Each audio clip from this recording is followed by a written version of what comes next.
The next conservative war is coming.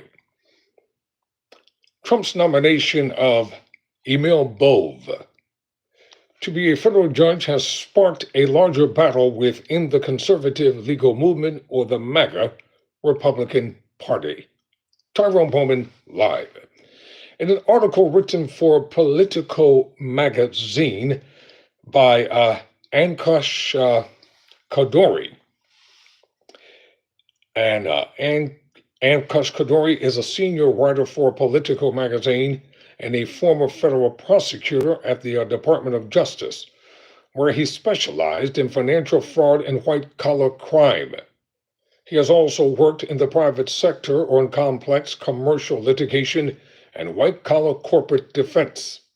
His columns, Rules of Law, offers an unvarnished look at national legal affairs and the political dimensions of the law at a moment when the two are inextricably linked. So let's talk about it. According to Politico magazine, the next flashpoint in President Donald Trump's battle to reshape the federal judiciary is coming, and it's dividing the right.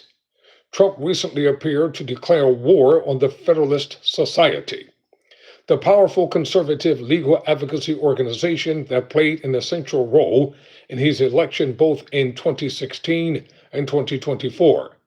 After one of his first-term appointees ruled against him in a major challenge to his tariffs, Trump launched a public triad against the former chair of the group, Leonard Leo, who Trump described as a, quote, sleazebag, end quote, who, quote, probably hates America, end quote, before blaming the group for bad advice they gave me on numerous judicial nominations, end quote.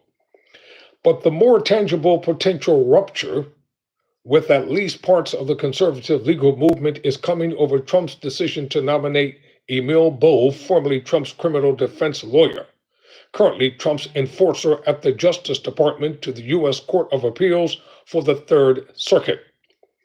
Prominent members of the conservative legal movement have been publicly speaking out against Bove's nomination, arguing that he would be more loyal to Trump than the rule of law. That in turn has sparked a backlash against Bove's critics from Trump's allies, eager to install a new set of judges who may be less tied to the old guard on the right. It's a remarkable turn, and it threatens to further destabilize an alliance between Trump and the establishment conservative legal community that has been critical to his presidency and that has produced one of Trump's most durable political achievements, stocking the judiciary with conservative judges and securing sweeping wins at the Supreme Court, from abortion to affirmative action and presidential immunity. The outcome of this clash could also have a real impact on how Trump's second term unfolds. It could influence not just Trump's next wave of judicial appointments, but how the president's most aggressive attempt to dramatically expand presidential authority, from the dismantling of huge swaths of the federal government to the unprecedented deployment of the U.S. military in Los Angeles, fare in the courts, amid Trump's sweeps at Leo and his calls to impeach judges who have impeded his agenda. The nomination of Bove may seem like a modest step in the president's never-ending legal drama, but it has raised serious red flags among longtime members of the Federalist Society, as well as concerns about the long-term trajectory of the federal courts and even the Supreme Court. The conservatives' issue with Bove is not about ideology, but about his fitness to be a judge. Most notably, Bove was responsible for dismissing the criminal case against New York Mayor Eric Adams, using arguments that were, according to the presiding judge, unsupported by any objective evidence, pretextual and unsubstantiated. The controversy appears to have resulted from Trump's decision to give Adams a pass in order to ensure the mayor's support for the administration's immigration crackdown, and perhaps to thumb his nose yet again at the Biden Justice Department, which brought the charges against Adams in the first place. Quote, his involvement in the Adams prosecution is really troubling, and it suggests someone who's eager to do the bidding of his political masters before seriously looking at legal constraints and ethics. Greg New Cite, a Federalist Society member who once served as a senior aide to Senate Republicans on judicial nominations, told me. Well, it never stopped unqualified people from being appointed to positions in this administration. So seems like Bove is a shoo-in. I don't see any reason why they're not going to cause him to be set on the appeals court. It seems like it's going to happen anyway. Because what people don't realize, they keep paying attention to what goes on before the camera. But the jockeying, the arguing, the cussing, and the fussing, and the hell raising, the action is behind the scenes, the threatening, the blackmailing, yes, the dirt slinging. Oh, it all goes on in politics. Because if you think it doesn't, then you're wrong. Bove also dismissed or transferred DOJ career officials, gathered the names of FBI agents who had worked on the January 6th investigation, and is one of the leads on DOJ's so-called weaponization working group, which is reviewing the conduct of the federal prosecutors and FBI agents who pursued Trump and investigated the siege of the Capitol on January 6th. Simply put, it's about retribution and revenge. That's what it's about. Retribution and revenge. In a social media post announcing the nomination, Trump praised Bove as a MAGA foot soldier. Emil is smart, tough, and respected by everyone, meaning he's a racist. He will end the weaponization of justice, restore the rule of law, torture black people, and do anything else, and do anything else that is necessary to make America great again, quote, close quote.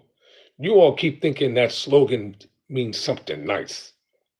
That slogan is not a nice slogan.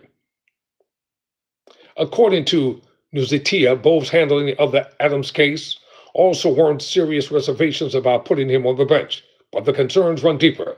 That is because the nomination comes more broadly in an environment where the administration seems more and more hostile to law, and elements of the conservative legal movement, supporters and the allies of the president have been pushing the president to nominate judges who are committed not to a neutral application of the law, but to the president's agenda. It makes this nomination a real test case of whether the Senate will allow the president to fill the bench with loyals, he said, and it's going to happen. It remains unclear how that test will shake out. According to the writer of the article, quote, I recently surveyed the entire Senate Republican conference to ask whether individual senators would vote or against Bove, and few replied.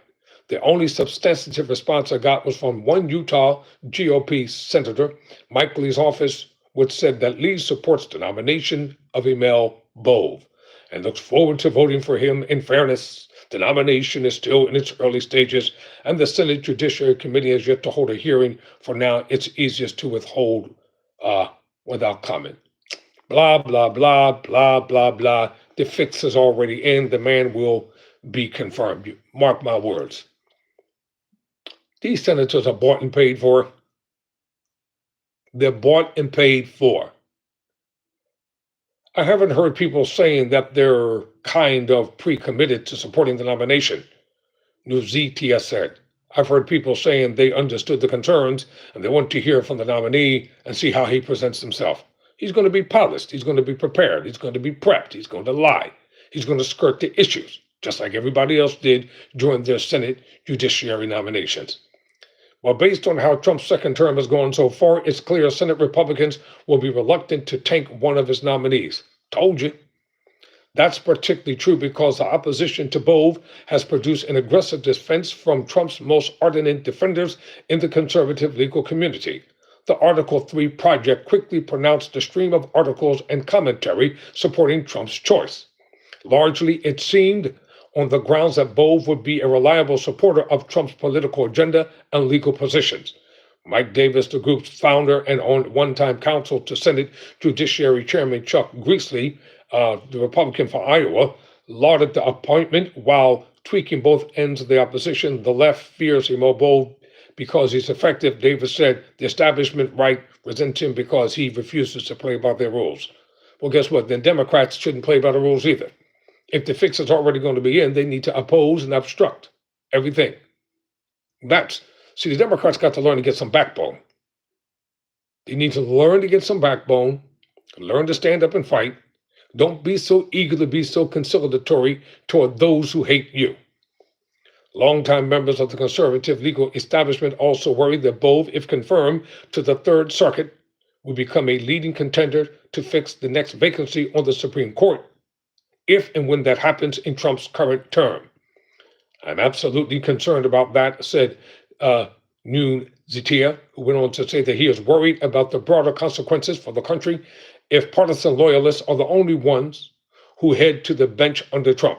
We need checks and balances to defend our liberties, and Congress has proved a weak check lately.